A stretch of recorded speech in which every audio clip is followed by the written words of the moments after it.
Você já deve ter visto essa imagem em alguma rede social. Já deve ter recebido ou enviado para alguém na intenção de resolver uma discussão. Trata-se de uma imagem que representa duas pessoas diante do mesmo objeto. No entanto, elas possuem conclusões completamente diferentes. Enquanto uma vê claramente o número 6, a outra, não menos claramente, vislumbra o número 9.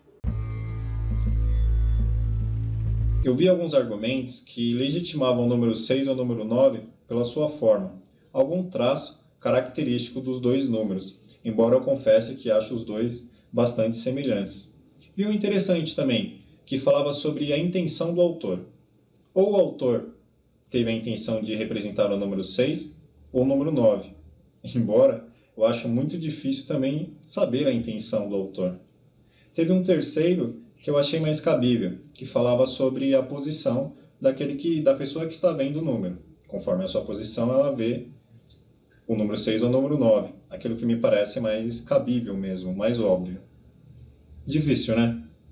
Mas o que eu acho que todos, ou quase todos, conseguem chegar é a mensagem geral que esse desenho representa, que é o fato de você estar certo não significa que eu esteja errado.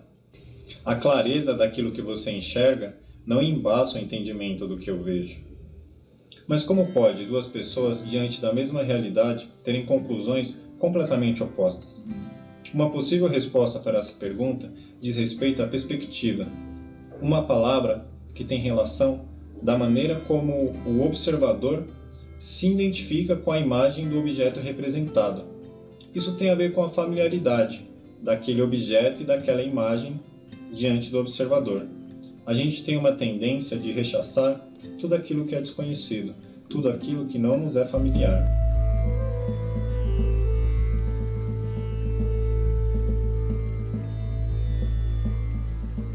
A imagem do número 6 ou número 9 depende de como o observador se sente representado, de como ele construiu internamente as imagens sobre esses números, em comparação com aquilo que ele está recebendo externamente.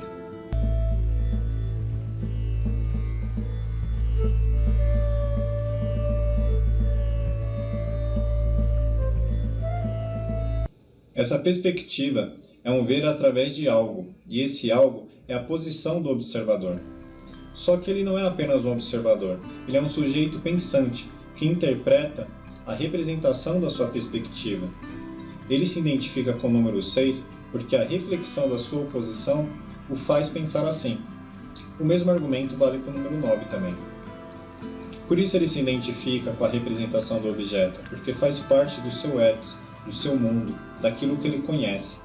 No fundo, a perspectiva está relacionada à nossa identidade.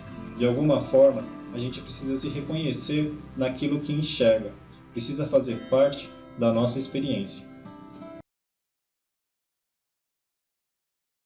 A música O Ponto de Vista, interpretada pelo grupo Casuarina, além de muito bonita e de uma enorme sensibilidade, tem tudo a ver com o nosso assunto, porque ela traz como argumento principal a influência do lugar sobre a imagem que formamos das coisas, do mundo e de nós mesmos. Vamos ouvir um pouquinho? Do ponto de vista da terra, quem gira é o sol. Do ponto de vista da mãe, todo filho é bonito. Do ponto de vista do ponto, o círculo é infinito. Do ponto de vista do cego, sirene é farol. Do ponto de vista do mar, quem balança é a praia. Do ponto de vista da vida, um dia é pouco. Guardado no bolso do louco, há sempre um pedaço de Deus.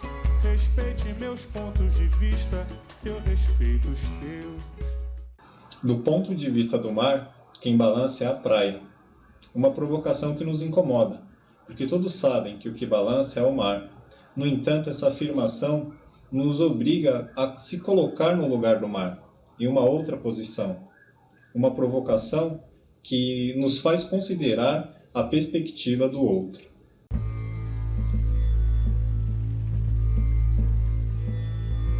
Tudo isso parece um grande exagero quando falamos sobre números ou objetos, imagens. Mas e se usássemos essa lógica para pensarmos a religião? Religião aqui no sentido daquilo que você se relaciona com uma importância acima de tudo, que possui uma importância acima de tudo, e possui uma relação com uma qualidade de divino, de sagrado. Seja qual nome for que damos à representação do objeto que nos faz conectar com o divino, com o sagrado, com uma força, com a natureza, ou seja, o nome que você queira dar para aquilo que nos permite ser tomados pelo incondicional, essa representação é como o número 6 ou o número 9. Depende da nossa perspectiva, depende do nosso ethos. Lembra? A questão da cultura, valores e crenças. E onde primeiro recebemos esse conjunto de valores é na família.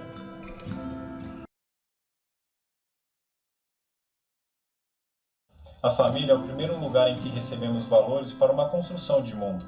É aqui também em que normalmente temos a nossa primeira impressão com a religião. Essa relação entre família e religião, historicamente, sempre foi muito forte. E ainda me parece que seja, porque a religião é fundamental para a organização e o funcionamento de algumas famílias, a orientação de seus valores. No entanto, a gente não fica preso à esfera familiar para sempre. Um dia a gente rompe fronteiras em que nossa família possui, com a cultura, com vários aspectos da sociedade. É principalmente por conta do contato com a cultura em que a religião está inserida que ela afeta e é afetada.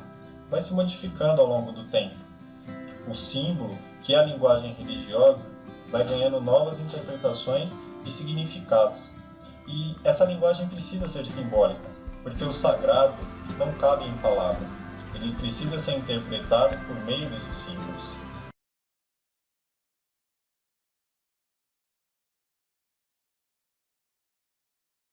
Seja qual for a sua religião ou não religião, ela não é a mesma de 20 anos atrás.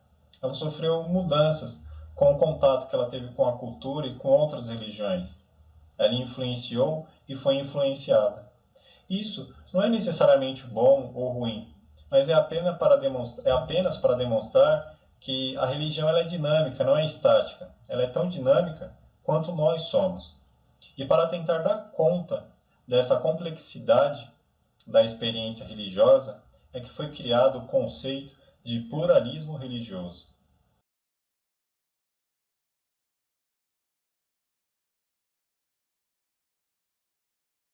É algo que vai além da tolerância com o outro. É uma espécie de democratização do espaço religioso. É reconhecer que o discurso religioso é composto por muitas vozes, e o discurso do outro está no mesmo nível que o seu. O seu direito de expressar a fé em algo ou não é tão legítimo quanto o do outro. Nessa lógica plural, não tem muito sentido você falar sobre maioria ou minoria religiosa, pois todos têm a mesma importância. E para que isso funcione, é fundamental a dimensão do diálogo. É preciso ouvir o outro. Esse diálogo se realiza principalmente na disposição de ouvir, para se conhecer e se reconhecer no outro. Conhecer o outro é conhecer a si mesmo, é perceber como o outro te vê.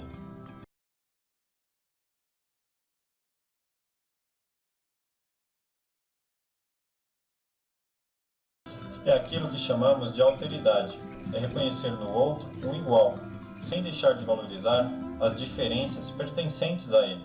É perceber as proximidades e diferenças da sua religião com a dele, e saber que nesse processo a experiência religiosa pode sair enriquecida. Ponto de vista não é uma mera opinião. Ele está pautado na história, na cultura, no espaço. É muito diferente daquilo de isso é minha opinião e pronto. O ponto de vista é a comunhão na igualdade e, acima de tudo, o respeito na diferença. O sagrado, o divino, Deus, afinal, possui muitos rostos e todas as suas expressões expressam o amor com a criação. Por isso, eu vou seguir o conselho da música. E respeito o meu ponto de vista, que eu respeito o seu.